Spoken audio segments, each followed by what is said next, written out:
Think about me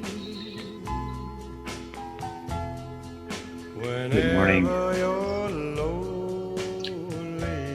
Good morning, everybody. Sorry, Think it's about 1 o'clock. me Good day. See how whenever sleepy I you're look, and it's 1 p.m. Eastern Standard Time. Think about me Anyway, good morning to me because it just I woke up a when you have couple of minutes ago, heartaches. and always it's Think a pleasure about to me. talk to you.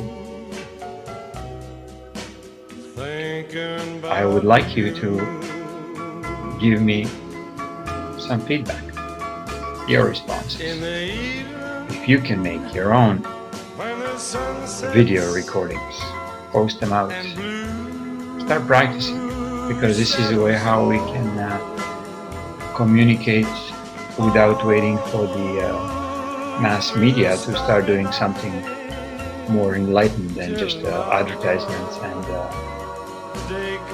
the rest of the programming that we're doing. So it's very tight with the title of today, and it's called Subliminal Theft of Your Own Soul.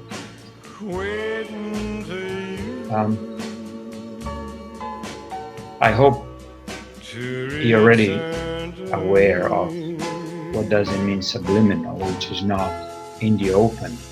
It's very covert. It's hidden.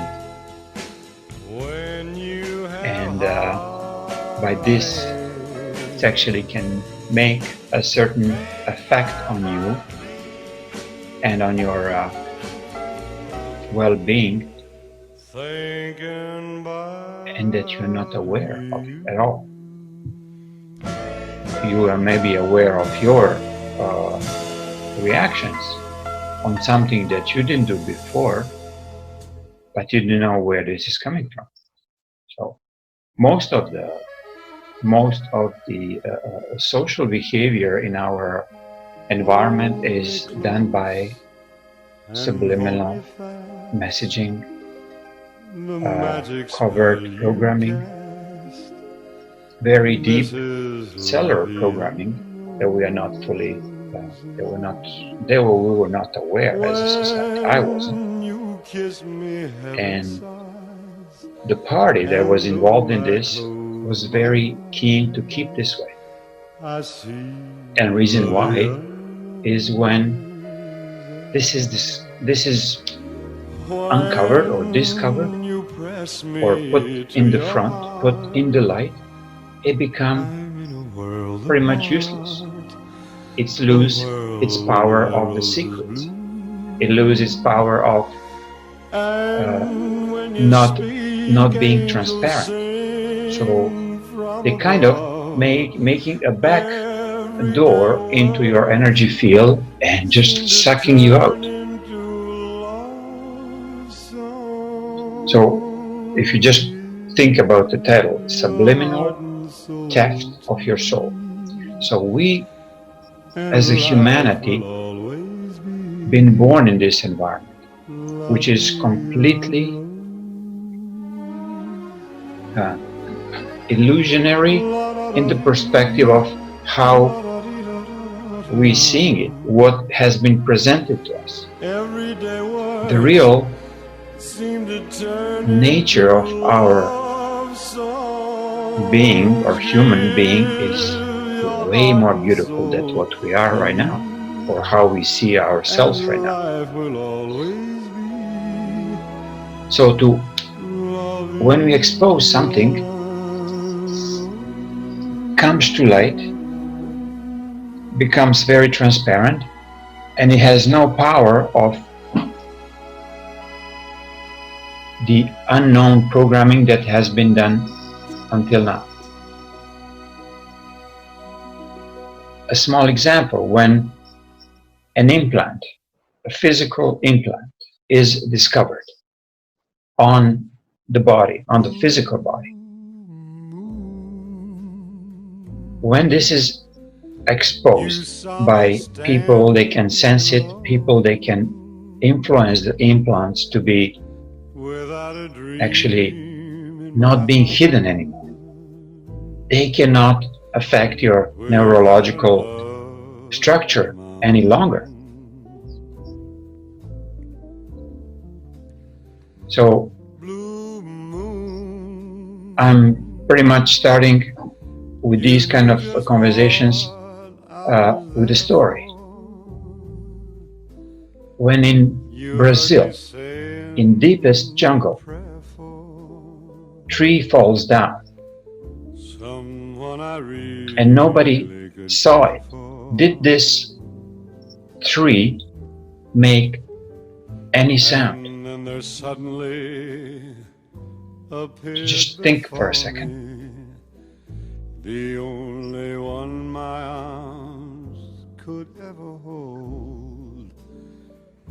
I heard somebody. If it's not observed, the event didn't happen.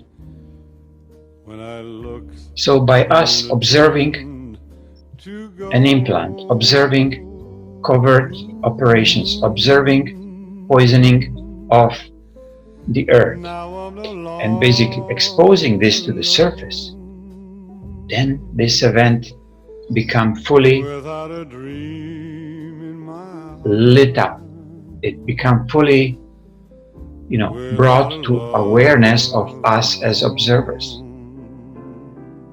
And we can choose not to have these kind of experiences anymore. Only then. I heard somebody whisper, please adore me. So my suggestion is to be observant. When you learn something, by hearing it, by reading it, by watching it, feel it. Feel how this resonates. Is it true? Is it true for you at the present moment? If it's really getting you angry or upset, so definitely there is something in this, let's say, discovery of the illusion. Because we've been tricked that this is a life, what we're living right now. We've been tricked. The life has to be suffering. The life has to be lack of everything and anything you can imagine. That life has to be a rich versus all the rest. The life has to be go to the church and you'll get redemption just there. The God is so-and-so angry little dude with the beard on the cloud, judging everybody. And this is it. The life is this life and nothing more. Anyway, these are some of the programmings that has been done upon society, humanity. So, religion programming, economic programming, fearful programming through the war, through the lack. And for us as a, let's say, human being, in the quotes I'll put it, it was normal to take a gun and go and fight in the war that is based on religion dogmas. There are some bad Muslims over there. So Christians has to go in a Christian war. And we as a little, sheeple, we just go and follow. Not even realizing how deeply this is affecting our soul. Because we allowed others to tell us, go and do harm other beings. People working in the police, people working in any kind of security environments.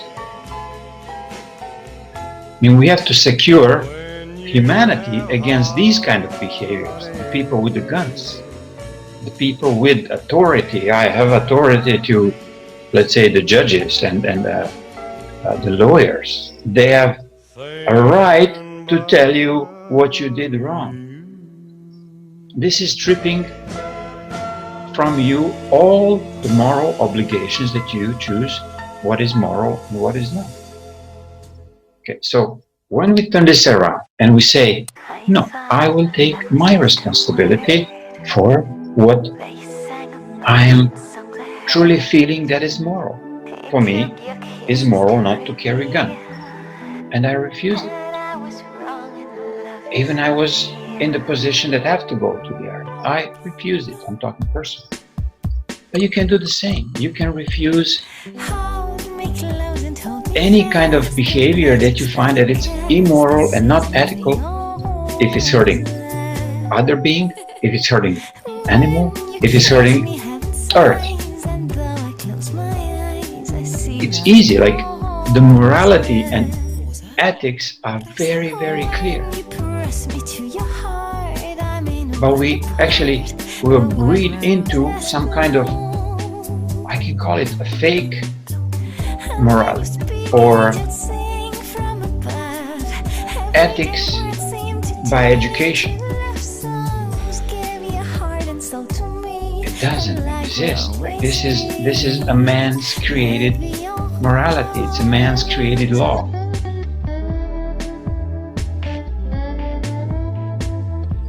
And then you go to the church, and there is completely another layer of dirty programming upon your soul. That your soul will be tormented because you did something wrong. Imagine this, you go to the hell of their own invention. What they're doing actually by this, it's infusing a so deep program of fear in you that you knew you did something wrong. Like your moral standards are always there. I'm talking natural moral standards. And your body is reacting on this, okay, I really shouldn't do this. But then you go to the church and they say you're going to burn in the hell. You're going to, this is it. You spend your life here. Okay. So almost take a big broom and swipe all of this. From this moment, you decide not to do this anymore and take your morality into your hands. Don't let anybody else preach you. Not the lawyers, not the government, not an officer in the army or a police officer to telling you, yeah, you have to behave like this and this. No, you take your own morality in your hands. By this, your soul becomes stronger. When your soul within you becomes stronger, you have more and more courage to tell your truth to others. You don't become conformist. You just don't do it, or you just, until now, you were doing it just for the sake of paycheck, for the sake of fake security, for the sake of you've been oppressed by somebody, and you think this is by certain authority above you. As soon as you accept authority above you, you're allowing yourself to be authority above somebody else. It can be a child or your employee or whoever. You're suddenly in authority stream of the pyramid. There is no, in a pure world where we're heading, there is no pyramid. There is no inequality. Better to say, the only authority above you is you. Not even God. God doesn't care for us. Are we going to put him on the pedestal in the churches, in the gold crowns, and they put him sometimes the sticky things over the forehead, and they're saying, look, we have to bow to this. He doesn't need this. He doesn't want it. The only authority God truly wants from you is you. And allow yourself to make a change. When you discover there was not more of what you did yesterday, allow yourself to make amends and a change. This is the biggest trick we've been played. We almost have to behave like a emotional robots. We have to behave like people 2,000 years ago. Why? Who says so? Somebody in the church, a dude with a pointy head? No. When your morality becomes aware of itself, not the morality, the fake one that I talked earlier, that was brought upon you from somebody else or from outside towards you. Your morality has to come from within. There is the only place where the authority stands. And it's your authority over your own actions. It's you, my dear friend. You become authoritative only towards yourself. So, being a true moral human being, drop all the authorities. Drop all the being authoritative over others.